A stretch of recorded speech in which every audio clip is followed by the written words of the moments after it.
आधुनिक दुनियेत जेव्हा नवरा आणि बायको जेव्हा कामामध्ये व्यस्त असतात, सकाळपासून जेवण वगैरे ते संध्याकाळी येऊन सगळं आवरणे वगैरे, सो टाईम मिळत नाही.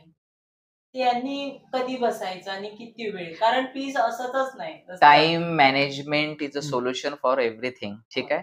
आपल्याला 24 अवर्स आहेत आपल्याकडे. हो. 24 अवर्समध्ये कन्सिडर करा, की तुम्ही ट्रॅव्हलिंग करता, बाहेर जाता. अ, 8 तासाचं तुमचं काम असतं, 2 तास ट्रॅव्हलिंग, 10 अवर्स. ठीक आहे. हं. तुम्ही झोपणं, तुमची दिनचर्या, सगळी जेवण वगैरे बघून 20 अवर्स. 4 अवर्स रिमेनिंग राहतात. त्या 4 अवर्समध्ये अजून 2 अवर्स तुम्ही एक्स्ट्रा काम करता असं समजूया. 22 अवर्स. तरी सुद्धा 2 घंटे राहतात साधना करायला.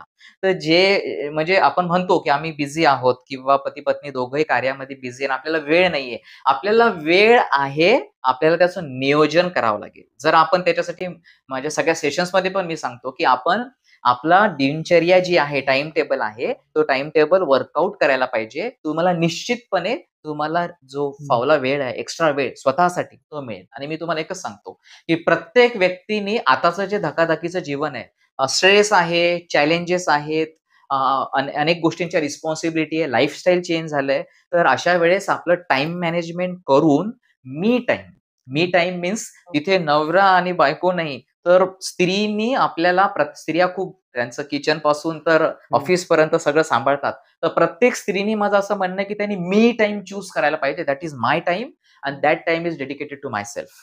तेव्हा जाऊन तुम्हाला ह्या साधना करण्याला वेळ मिळणार आणि साधना करायला खूप वेळ द्यायचा नाही. Small steps, step by step, step by step जेव्हा तुम्ही पुढे जाणार, तेव्हा तुम्हाला आधी सवय लागणार.